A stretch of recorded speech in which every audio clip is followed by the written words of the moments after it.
Welcome to the 2022 Nautilus Book Awards Author Spotlight Series. I'm your host, Christine Upchurch. Now celebrating 22 years of honoring better books for a better world, Nautilus Book Awards continues to embrace books from a wide spectrum in the publishing industry. Books which radiate hope and wisdom. Books which nurture our inner connection and inspire us to connect with others as individuals, as communities, and as planetary citizens. This is a vast conversation, one which is more crucial today than ever before. Today, we are focusing the spotlight on author Jaime Salazar, who has won the Silver Award in the category of Journalism and Investigative Reporting for his book entitled Mutiny of Rage. Jaime Salazar is a practicing attorney, engineer, and a soldier. For 2 decades, he's lived in Houston, Texas.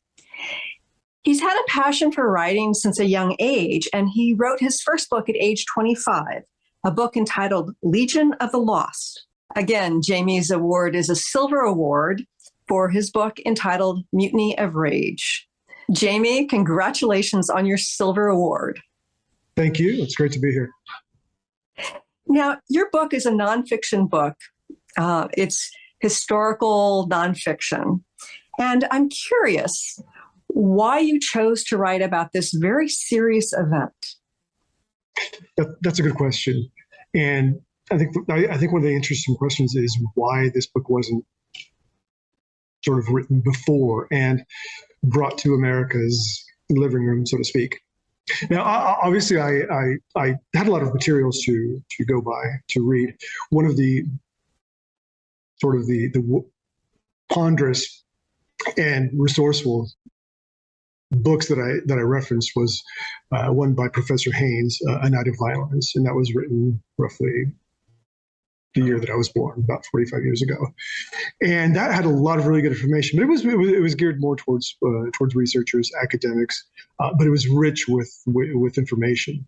But at the same time, it wasn't something that a high school student would pick up to engage in discussion about race or American history. So there just wasn't a lot of material on this. So the material was ripe for exploration, and that really motivated me to get into this and write a book about it. Dovetailing on that, there was the 100th anniversary of this event.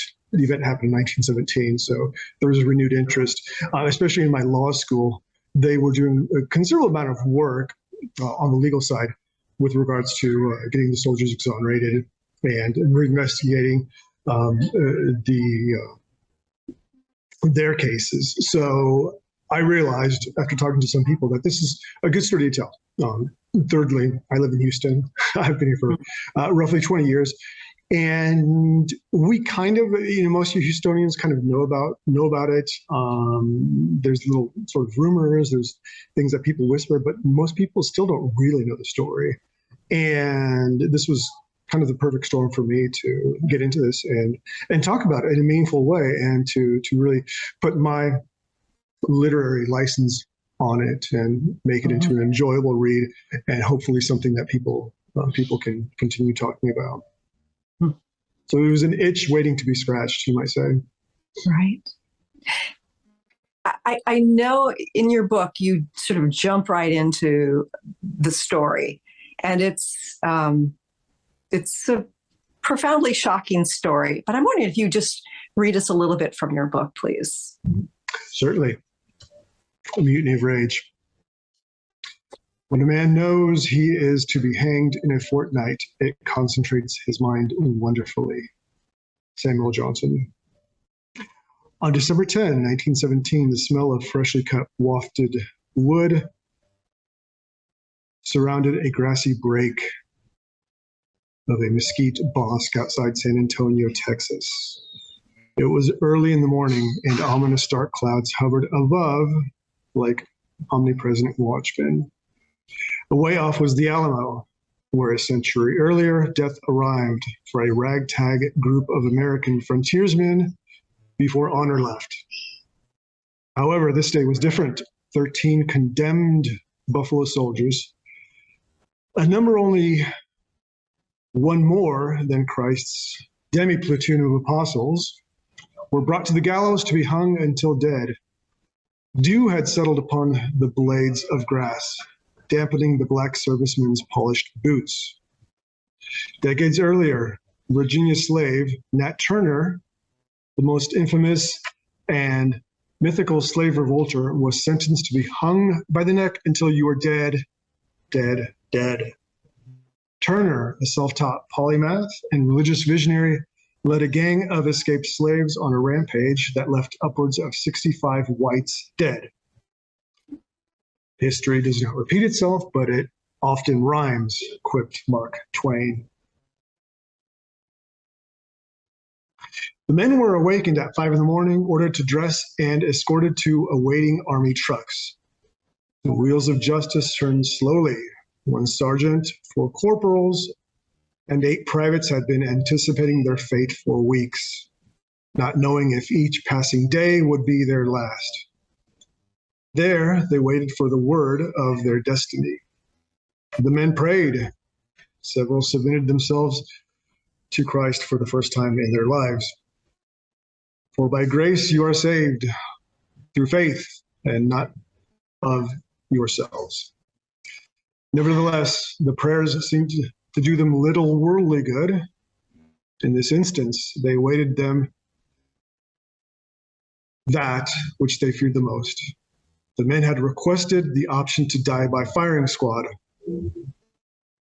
in line with their service as riflemen and warriors. Soldiers were meant to die in battle. However, the appearance of the wooden monstrosity that was the gallows made one thing clear. The army had instead opted for the most severe punishment possible under military code of justice. A bonfire burned in the background. Their hearts sank like those of condemned Celtic prisoners when they realized they would be dispatched as live burnt offerings. Had they been condemned centuries earlier and on a different continent, their grisly penalty would have been that of Guy Fawkes, Britain's 17th century Catholic insurgent. Dante designated the worst circles of punishment for traitors and mutineers. By 0620, the procession of deputies, military officers, and convicts arrived at the site of execution. No friends or family of the victims were allowed to witness. A more desolate spot could not have been selected. 125 cavalrymen, 100 infantrymen, and a black civilian minister accompanied them. The Army Corps of Engineers had already built a large 12-foot-high scaffold from the abundant but intractable mesquite wood. They worked the previous night feverishly by the light of bonfires. 13 ropes were fixed by one side, 7 on the other, hung on a beam above 2 large trapdoors. Military guards wearing khaki greatcoats turned up their collars against the morning chill. They resembled medieval executioners. So, what were the events that led up to this hanging? There were arguably 2 events. There was a military mutiny and a race riot. Were these different? Were these qualitatively different? That's up for debate. What caused one or the other? Were the racial incidents triggering the military mutiny, or was the military environment, the injustices that the men encountered within the military, did they cause the rioting itself? But in either case, factually speaking, the soldiers mutinied against their superiors. They marched into the city of Houston, and they killed upwards of 13 whites, many of them innocent civilians, and caused a considerable amount of damage. This was one of the great race riots in the United States, and it was significant in the fact that it it prompted many things to come in the future. It resulted in the racial activism that we saw in the 60s, and it changed race relations permanently. One of the things I found interesting learning about some of these Black soldiers' histories is that coming down to the South was a bit of a shock to their cultures, the cultures they had been exposed to, where they got more respect in the civilian situations. How was this area different than what some of them had experienced elsewhere, both in our country or in France? Yeah, this is a difficult question, and we still see similar ethical conundrums today. So the dilemma at that time was whether it was just to send Blacks into what was arguably the Deep South. Now, this is Texas. This was Houston, Texas. But bear in mind, the border with Louisiana is a couple hours away. So many would say this, but this was still the Deep South. Of course, Texas was part of the Confederacy as well. So you have that to consider. The Blacks were Buffalo Soldiers. Now, the Buffalo Soldiers were composed of African-American servicemen. And of course, the image that we have in our head is of them serving in the Wild West, fighting Native Americans, and serving in places like Cheyenne, Colorado, Nevada, these sorts of areas. And this is largely true on a factual basis. They were based there, and most of their work was related to sort of pioneering and protecting the settlers against the Native Americans. So these troops were originally based in New Mexico, and the upper brass of the Army decided that they needed them in Houston, Texas, because World War I was in full swing, and they needed to construct a training camp for the American doughboys who would be sent to France to fight. Now, why they decided that the best selection for this task would be given to the Buffalo Soldiers is up for debate. However, they did decide to bring these African American servicemen who'd been serving in the Wild West, right, and obviously with honor, but a different environment. Obviously, they were not based in population centers. They were largely given a good amount of autonomy to do their work, and they were about to be transported to a city that was at that time large, maybe not by our standards, but it was roughly 100,000 citizens. And this was controversial because even at that time, the executives realized that this could be opening up a can of worms for both the soldiers and the local population. Now, today we might argue, well, should we, when making racial decisions, should we give in to the whims of the racists, the whims of the populace that doesn't want these soldiers in their midst? What's the right thing to do? Do we give in to those sentiments, or do we say, to hell with what you want, this is what we're going to do? You saw a little bit of that sort of in Americans' dealings with China in the films that we send over there, in the Olympics, and this sort of thing. And you get people on both sides making their case. But this certainly was the ethical conundrum that they had, and they decided that they would send these Black troops to Houston, Texas. And of course, as we all saw, we had sort of hell break loose when that came about. One of the things that is so fascinating about your book is that it's not just about this one event. Although historically, I didn't know anything about this event, and I'm originally from Texas. So that was of interest, and the whole scenario that preceded it, I found fascinating. And yet you are looking at different moments in history and somehow tying them together. Why are you looking at these parallels between different eras, including our current time? Because I'm a nerd. I'm a historical buff, and first thing and foremost, you might argue that for this project, I was a historian first, and I was a creative writer second. But so many events colored the events that happened on that day. Mutinies are nothing new. Extremely rare in the U.S. military, but mutinies have not been unheard of. And of course, the historical events, especially revolving African Americans, was very prominent at that time. This was 1917, so the slaves had only been freed, a few generations, 50, 60 years. So this was still really fresh in the minds of the soldiers. There was still a lot of debate going on between whether you should allow blacks to serve their country. So there was a lot of very fresh questions that were still going on, questions that today we don't really consider, but at that time they were very relevant.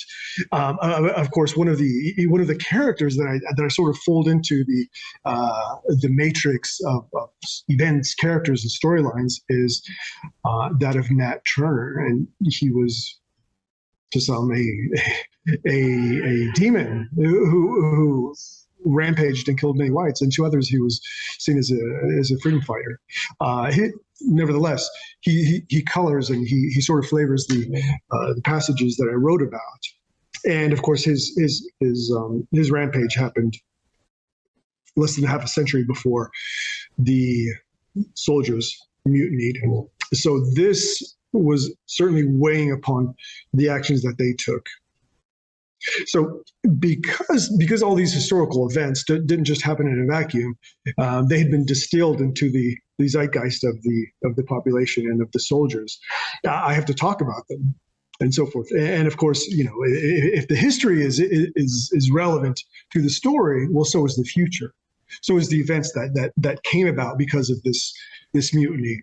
I mentioned earlier a little bit the 1960s Black rights movement, the social activism, and so forth. And of course, the extremely recent events of Black Lives Matter, for instance, or the race riots in 2020.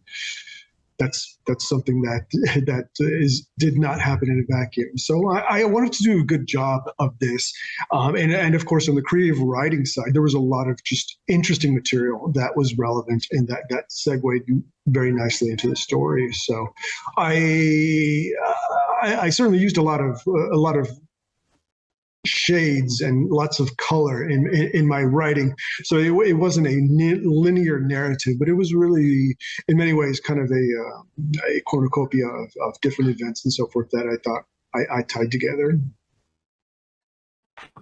So I'm curious, Jaime, how did events in your own life, such as serving in the military, affect you when writing this book? And how did it influence the final work? Yeah, thankfully, my personal history dovetailed in many ways with the soldiers. What I find interesting, and I think any serviceman can really relate to this, is that the spirit of the soldier hasn't changed at all. I mean, I'm sure if we could bring a Roman legionnaire from 2,000 years ago to sit down with us and have a chat, I'm sure he would complain about the same things I complained about when I was serving, the food and so forth, the leadership, the drudgery, the foot slogging. None of this has really changed. So in many ways, the character of the soldier has stayed the same. And the complaints that these soldiers had, I could certainly relate to. So I think that brought a certain relevancy and certain color to my writing, because I certainly understood what this is and I was able to flesh it out. Interestingly enough, the unit that I served in, I was able to parallel that to what the soldiers were going through. I talked a little bit about the Spanish Legion. These are foreign armies, but they served under very similar circumstances. They were posted overseas. In the examples that I'm thinking of, they're posted overseas. They were seen as a throwaway army.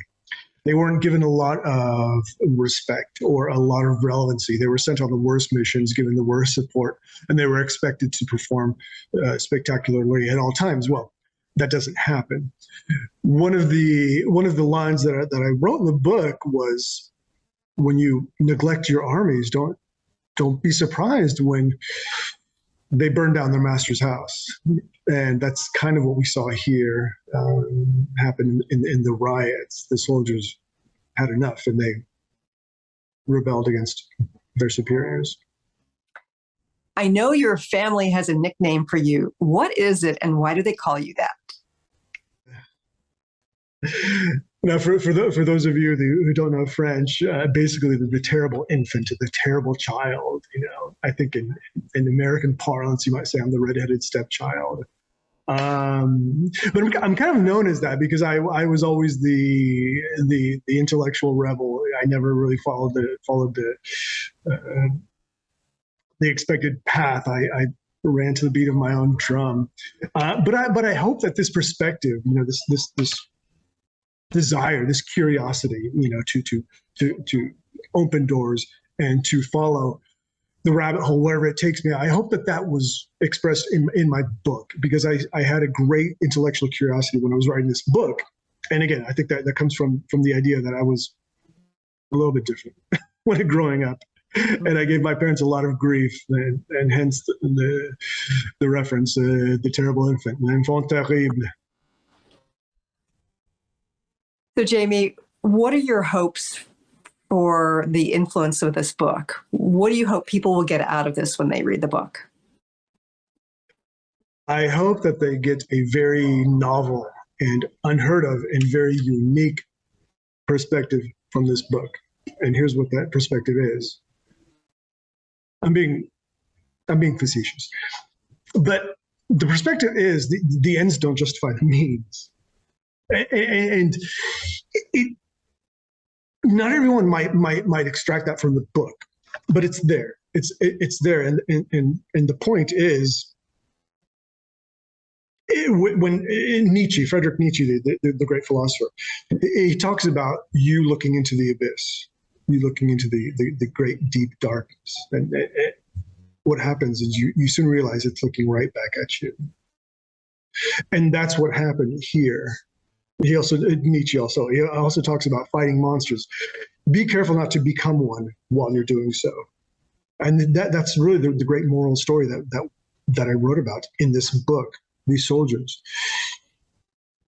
they felt that the ends justified the means. They were harassed, they were ridiculed, they were abused to the point where they snapped, and bloodshed came about.